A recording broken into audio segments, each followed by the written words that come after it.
Young people, please.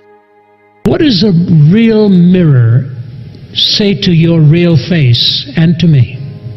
Is there a mirror for the soul? Is there something that you and I can know of what the soul was intended to look like?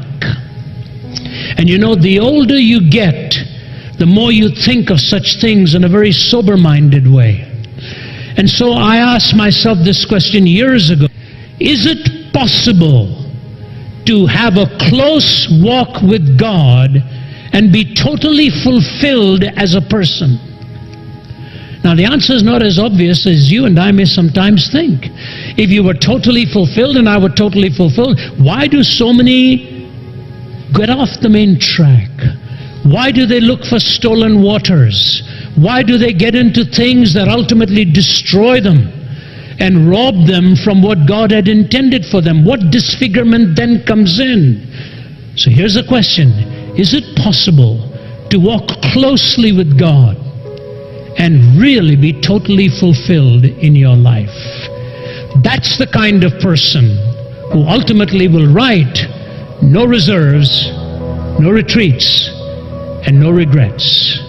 The man or the woman who knows his or her master and will lock stride with that Lord and know that the Lord will never take him or her into a path, but that he intends for the purification of the soul and to make a more sharp instrument out of that one. There was such a man in the Old Testament. His name is Daniel. And I would like to read for you a few verses and take you in a hurried way through some of these thoughts. In the 3rd year of the reign of Jehoiakim, king of Judah, Nebuchadnezzar, king of Babylon, came to Jerusalem and besieged it. And the Lord delivered Jehoiakim, king of Judah, into his hand, along with some of the articles from the temple of God. These he carried off to the temple of his God in Babylonia, and put in the treasure house of its God. Then the king ordered Ashpenaz, chief of his court officials, to bring in some of the Israelites from the royal family and the nobility. Notice now, please. Young men, without any physical defect, handsome, showing aptitude of every kind of learning, well-informed, quick to understand, and qualified to serve in the king's palace. He was to teach them the language and literature of the Babylonians. The king assigned them a daily amount of food and wine from the king's table. They were to be trained for 3 years. And after that they were to enter the king's service. Among these were some from Judah: Daniel, Hananiah, Mishael, and Azariah. The chief official gave them new names: to Daniel the name Belteshazzar, to Hananiah Shadrach, to Mishael Meshach, and to Azariah Abednego. But Daniel resolved not to defile himself with the royal food and wine, and he asked the chief official for permission not to defile himself in this way. And then you move to that last verse in that chapter. In every manner of wisdom and understanding about which the king questioned them, he found them 10 times better than all the magicians and enchanters in his whole kingdom. You know, God was sending them as missionaries. The hosts were going to try and reprogram them. That was the story. Nebuchadnezzar was sharp, but he was brilliant. He knew what he was doing. He took the finest minds that had been brought, particularly these boys, Shadrach, Meshach, Abednego, and sounds like the first Hebrew lawyers corporation or something like that. You know, Daniel, Shadrach, Meshach, and Abednego. And what he was doing was training them in the language, the literature, and the philosophy of the Babylonians. You tell me he didn't know what he was doing? Andrew Fletcher, the great political activist from Scotland, said, "Let me write the songs of a nation. I don't care who writes its laws." Let me write the songs of a nation. I don't care who writes its laws. Literature and music and poetry oftentimes will shape a culture much more than anything else will. So he was indoctrinating them in the literature of the land. Philosophy, the form of argument. He was pouring this. You've got language, literature, philosophy. New men, new birth, according to Babylonian culture. So these 4 boys are about there, and they're being wined and dined and softened up, and they make their decisions. Daniel says to the steward, "Do me a favor. I don't want this dinner every night. Just give me a diet of vegetables and water and so on, an ordinary diet. That's all I want from you, please. He said, I can't do that, the steward said, because the king has ordered us. He wants us to toughen you guys up, build you into something, some real specimens. He said, look, after a certain number of days, if I look any less strong than any of the others, then you can change it. But right now, let me draw the line here, please. Now, why did he do that? Was he not fond of Babylonian food? No.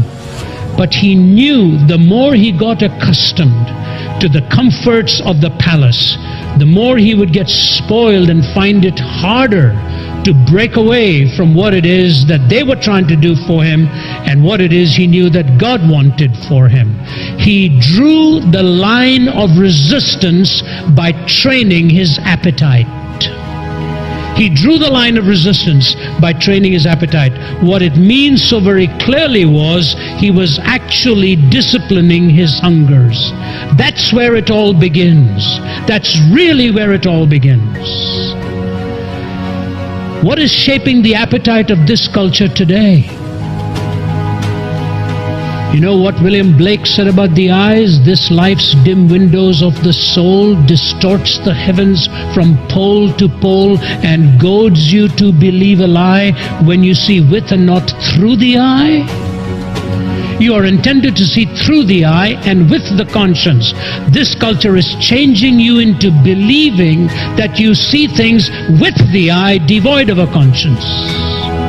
This life's dim windows of the soul distorts the heavens from pole to pole. When the imagination is assaulted from the back door, disregarding the front door of reason, it gets you to process ideas more in where your imagination can run wild rather than where the reason can be the gatekeeper and protect you from irrationality. That's exactly what this culture is about.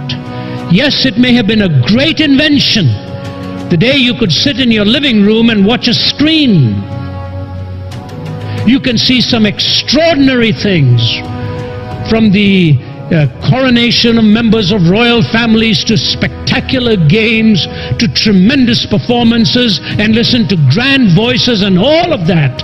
But it does not come as an instrument devoid of a built-in capacity for a corrupt mind to harness it for the wrong reasons. And what is it that goes on in the imagination of young people today? What is it that goes on? I seldom used to talk about it until I was very close to somebody whose life was totally destroyed, whose home was totally destroyed by pornography. To you as young people, I want to challenge you. You're living in a very difficult world. Very difficult world. I don't know how many can withstand it. You all know the story of this college football player, all that's gone wrong with the cyber world and his imaginary friend or whatever it is. Who knows what actually happened? You know, these things are happening in a world of make-believe. Or you're wanting to believe something that really isn't even there. I don't know what degree this huge thing we call cyberspace has got a frontal attack capacity on your life and mine.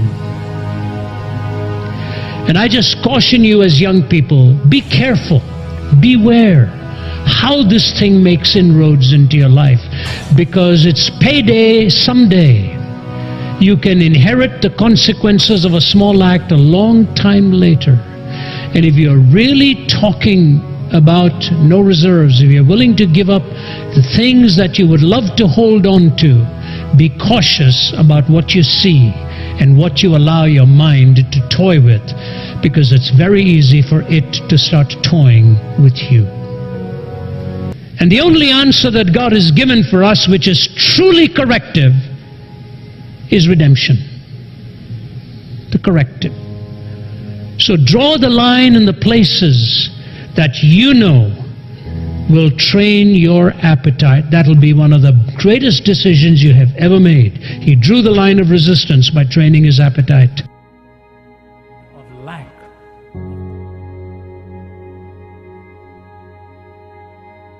Of lack.